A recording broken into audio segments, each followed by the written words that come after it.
but we're going to shift off the NFL and the Washington football team just for a few moments and talk about the Washington Wizards.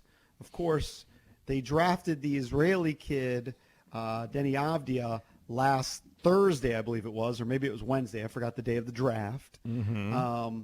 But the big news during the week was that John Wall was on the trading block, and there were rumors that John Wall could be headed to Houston in a swap for Russell Westbrook. And we started talking about that early in the week, and things seemed to die down as we got to the actual draft.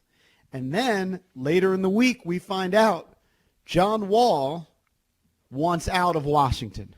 Well, all the cuddly stuff that was said about he and Beal playing together and Beal and Wall and Beal, it seems to be over. John Wall wants out of D.C. It's just so weird because, something was up when Tommy Shepard said that they were all, this was Brad's team now, kind of making a point of de-emphasizing Wall.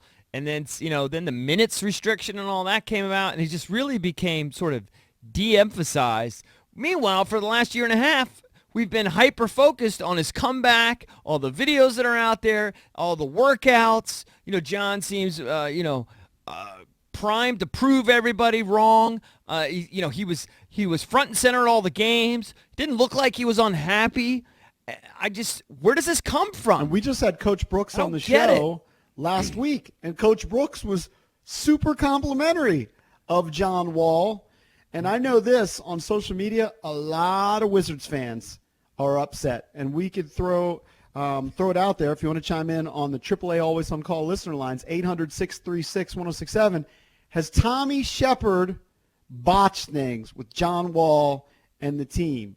Some believe that the whole gang signs thing, which none of us condone it, but maybe we as a show have minimized it, thinking it's kind of a no big deal thing.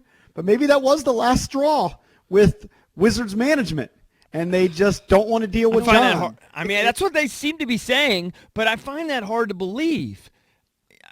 Why is there such hand-wringing about John Wall leaving Washington?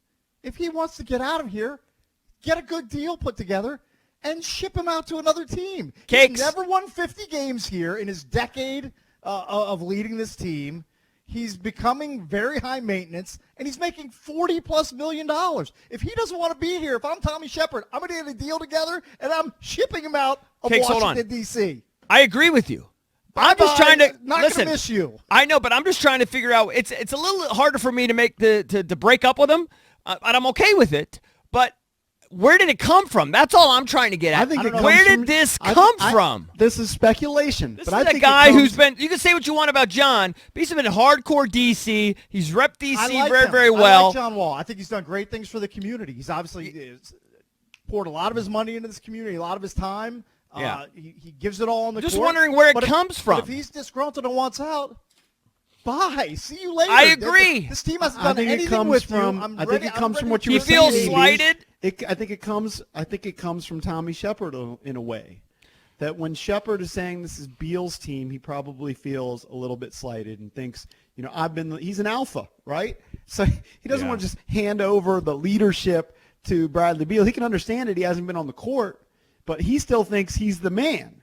And then hearing that your name is being dangled in trades, even if we all agree Russell Westbrook's a better player than John Wall may not believe that. He's like, they want to trade me? F them.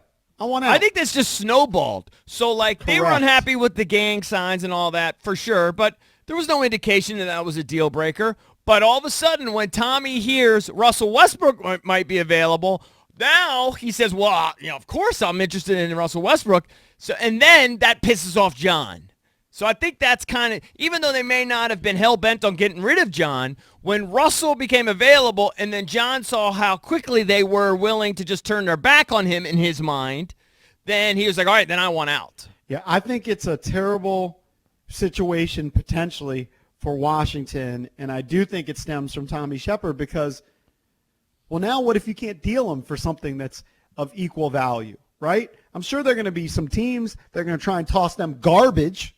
But if you can't get something, now all of a sudden John is going to be unhappy in the backcourt with Bradley Beal. Well, it's much like the Rockets are not just going to deal Harden and or Westbrook for pennies on the dollar. They want fair return. They're not just and Tommy I'm just saying it's a tough situation. If they wanted to trade John Wall, they should have been much more quiet about it. And instead, it seems like you got a ticked-off Wall who said he wants out. Not ideal. Yeah. Do you think it's to the point where it's untenable and they're going to just do whatever they can just to unload them? And they would be happy anyway because of the salary. I think it's impossible to know because we haven't seen them on the court, right? An untenable situation would be is if he becomes kind of like he starts defying the coach and the organization on the court. No, I don't think he would be that way. Yeah. But I'm okay with breaking up Wall and Beal because, as Cakes mentioned, they never really did much together. It never really panned out. And there was a lot of reasons for it. Injury. Brad was hurt for years. And they've had a long run. It's not like when they broke up, Chris Webber and Juwan Howard, where they gave up on that kind of quickly. But I didn't see this coming, to be honest with you. I didn't see John just out of nowhere demanding a trade. Not demanding a trade. Yeah. That means like he's over it.